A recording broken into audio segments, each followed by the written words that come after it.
So Ben Shapiro went on the Breakfast Club with Charlemagne, and he decided to run cover for Israel's genocide. You had Charlemagne ask him some questions on it and press him on it a little bit. And it drives me crazy because it's so dishonest. Like, there's not a single part of this that strikes me as honest.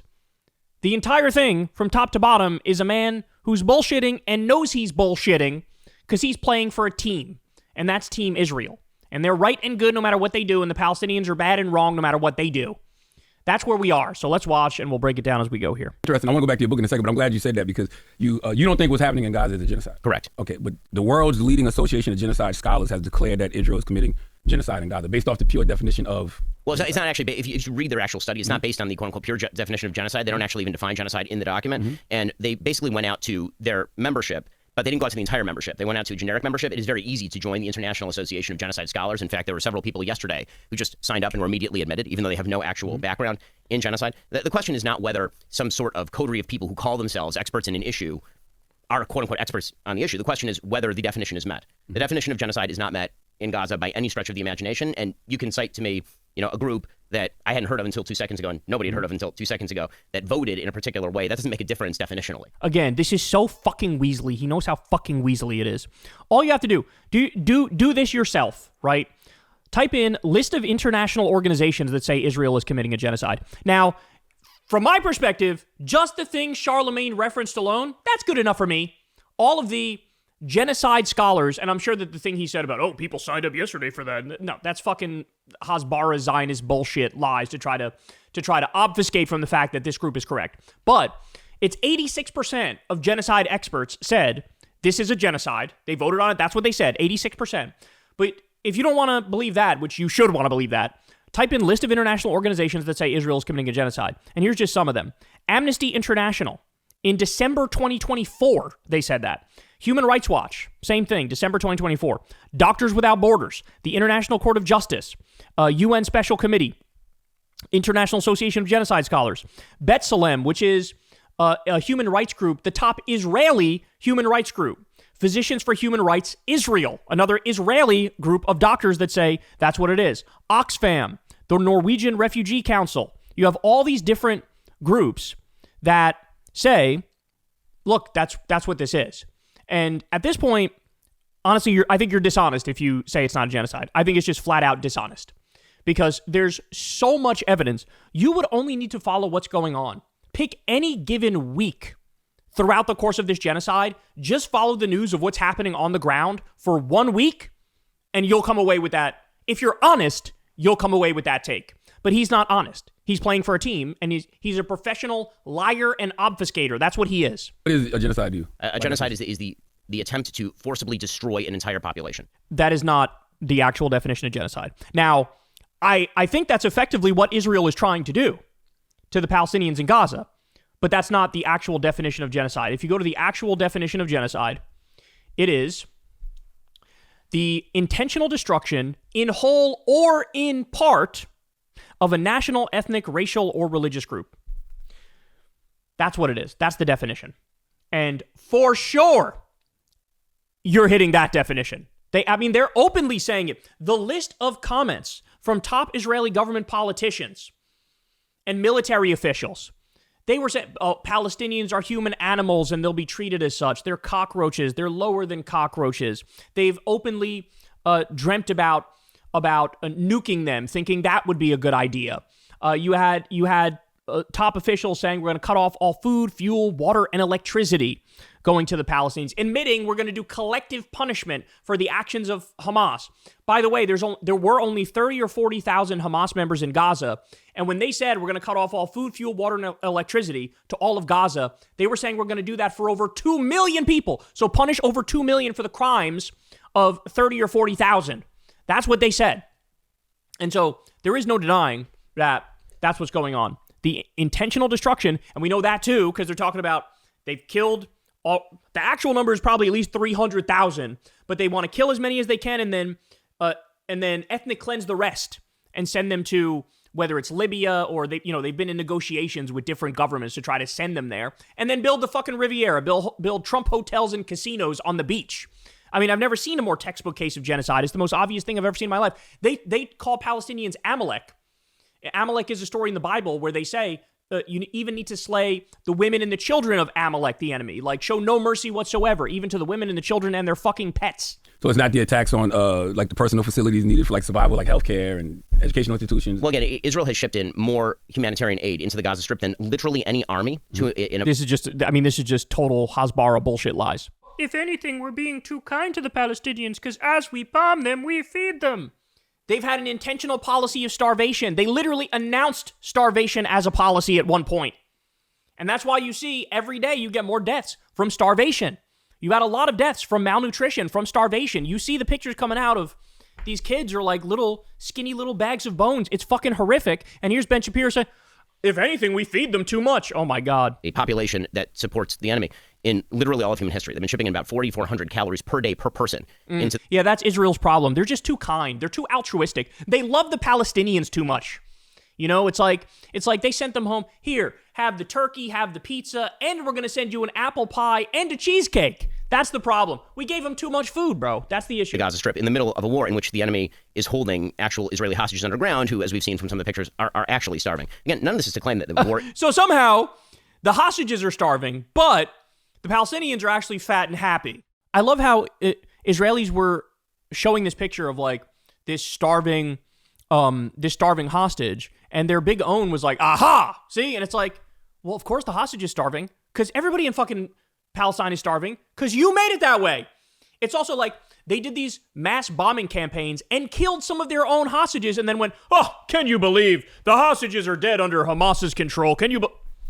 You just fucking bomb them. Oh my God. Again, this is so designed. He knows he's lying. He knows he's full of shit. Pretty or meticulous or anodyne, because it isn't. It's really, really, really ugly. But over the course of this war, about 3% of the Gazan population has been killed or wounded. If you're going to look at an actual genocide, obviously the prototypical case being the Holocaust, you're looking at 50% of the entire Jewish population in Europe destroyed. If you're looking at other... It's only 3%. What's the big deal? By the way, again, that's not even true. As we discussed, there were 2 million to 2.3 million Palestinians in Gaza. And then now the actual death toll is about at least 300,000. That's according to a doctor who was in Gaza, but there's been reports that say it's at least 100,000. The official number of, I think it's at 62,000 now, is just completely and utterly outdated. And by the way, that's what happens in genocides, is in real time, the medical infrastructure can't keep up because they're under an existential threat and they've been bombed just like everybody else. They don't have the ability to do the data collection on a regular basis. So the Gaza Health Ministry number, which they smear as, oh, that's a Hamas number, that's actually a drastic undercount to what it really is. And in fact, Trump and Netanyahu admitted, oh, we got to get the rest of the people out of Gaza. That's like 1.7 million people or so. So if before it was 2.3 million and now it's 1.7 million, look at what they're saying. They're saying they killed hundreds of thousands of people there. To genocides, say the genocides in Rwanda, you're talking about extraordinarily high percentages of the population that are wiped out. You certainly are not seeing procedures that require 4 layers of actual legal authority in order to do a drone strike. I've actually seen the tape of them doing this in Israel. They actually, if they spot from the air a terrorist who's going into a particular civilian area, you have to take like a full minute where the pilot on the drone calls up the legal authority, who then calls up the higher legal authority to get clearance for the actual drone strike, and they will call off the drone strike if they believe that the military target is too costly in terms of civilian casualties. This is literally the worst lie I've ever heard in my life. This is actually the worst lie. Okay, just a couple examples. The IDF dressed up like doctors, went into a hospital in Gaza and started shooting people. There's one example. Another example is they just bombed a hospital. And this was recent. This was this month. They bombed a hospital. Then they bombed the first responders who were trying to save the lives of the people who they bombed in the hospital. So they did a double tap, killed the people in the hospital. I think it was journalists in this instance. Then they killed the people who were trying to save the lives of the journalists after the fact, the fucking like Red Cross workers. Those are just 2 examples. How about this one? You remember this? This was early on in the genocide, and it was reported that there's this refugee camp, and there were like 100 people in this building, and Israel leveled the building, and then Israel said, yeah, we killed those 100 people because we were trying to get one Hamas guy. I'm not kidding. In fact, even Wolf Blitzer was fucking astonished at what was being said. Here we go. Back now to our breaking news here in the Middle East. A massive explosion at the largest refugee camp in Gaza. Joining us now is Lieutenant Colonel Richard Hecht. He's the international spokesperson for the Israel Defense Forces. Thanks so much for joining us. I want to ask you first about this massive blast that we all just saw. We saw the video at the Jabalia refugee camp in Gaza. Is there anything more you could first of all tell us about how this explosion happened? Hi, Wolf. Thanks for having me. So we'll be coming out in the next, hopefully, hour with more data, but I can update you. By the way, indigenous to the region, right? With that accent. This is definitely his home. Now that there was a very senior Hamas commander in that area. Sadly, he was hiding, again, as they do, within civilians. And that's all I can say at this point. We're looking into it, and we'll be coming out with more data as we learn what happened there.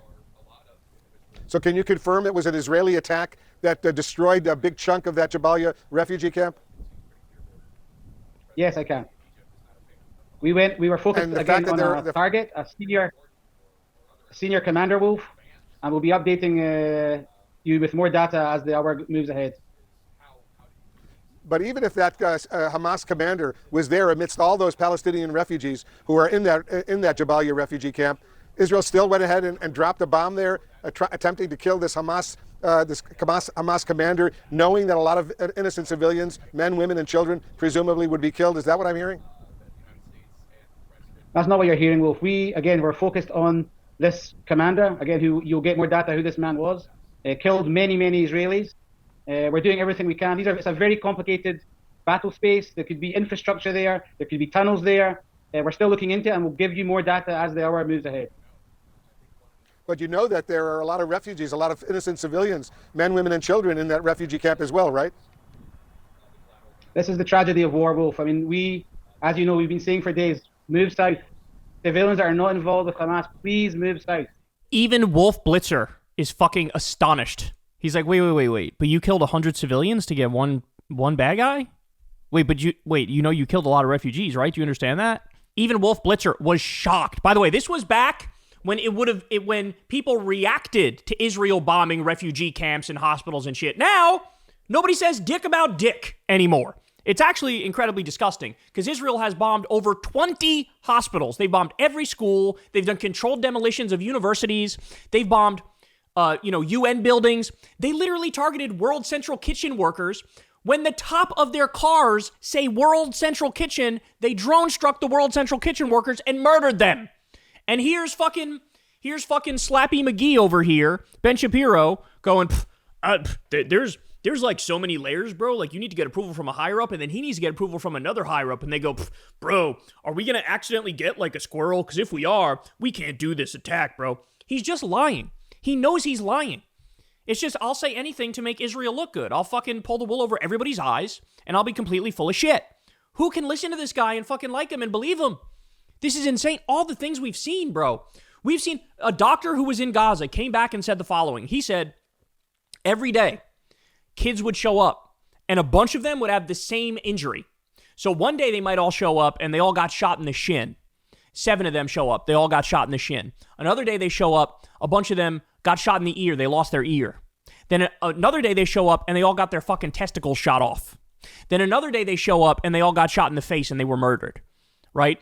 The IDF was playing these sick, sadistic games. Killing kids on purpose. That's what they were doing. What does Ben Shapiro have to say about that? Fucking nothing. He pretends like it's not happening because he's a fucking lying scumbag propagandist is what he is. Which is why they're hiding among civilians. In fact, the best proof that this is not, in fact, a purposeful genocide is the fact that Hamas is hiding behind civilians. The reason you hide behind civilians is because you know your enemy doesn't want to kill civilians. Right? Yeah, that's Israel's issue. They're always avoiding those civilian casualties. Believe that your enemy doesn't care about killing civilians, you wouldn't hide among civilians. That wouldn't be a defense mechanism. Okay, I like Charlemagne, but what's the point of having this guy on? For real, what's the point of having this guy on? If every word out of his mouth is going to be a grotesque lie, what is the point of having him on? And then also, I know Charlemagne disagrees with him, but like, if you're going to let him, give him the space to make these arguments, I mean, shit, you better drop the hammer on his ass. Do you think Israel needs a regime change? Israel's a democracy. They've had, I think, 5 elections in the last 4 years. There probably will be election again in March. I do not think that Israel would be conducting this war very differently if there was somebody else in power. And I actually know every Israeli prime minister for the last 10 years, including the ones who are on the opposite side. People like Yair Lapid, who's on the opposite side, or Naftali Bennett, who's on the opposite side. That last part is true. This idea of like, oh, if we just get rid of Netanyahu, then it'll all work out and they'll stop the genocide and everything. But no, literally anybody who would be Israeli prime minister is a total psychotic, bloodthirsty freak who supports, in general, this policy. They might disagree on the specifics and the particulars, but they're in favor of the genocide. They're in favor of the ethnic cleansing. And Ben Shapiro is 100% right about that part. He's right about that part, but that doesn't make the point he thinks it makes. By the way, we've all seen the polls. We've covered the polls. It was only like 4% of the Israeli population that said the IDF went too far in what they were doing to Palestinians in Gaza, and that was during the genocide that they said that. Something like 80% support ethnic cleansing in explicit terms. A majority support genocide in explicit terms. Like, literally, they're like, hey, if you take over a city, should you be able to kill everybody in there in the enemy city? And they say yes. So this is what we're dealing with here. So absolutely disgusting and disturbing. And the upside is I don't think people are buying it. I think people have really woken up to how evil and sadistic and terrible this moment is, and how we are arming and funding a genocide, and our top ally is doing a genocide. And it's just a matter of, fucking holding them accountable now. That's what it is. But certainly this rank propaganda should do nothing but discredit the asshole who's spewing it. Hey, y'all, do me a favor and like and subscribe. It helps out big time in the algorithm. Click the bell as well for notifications when videos drop, and watch that video on screen right now. You know you want to.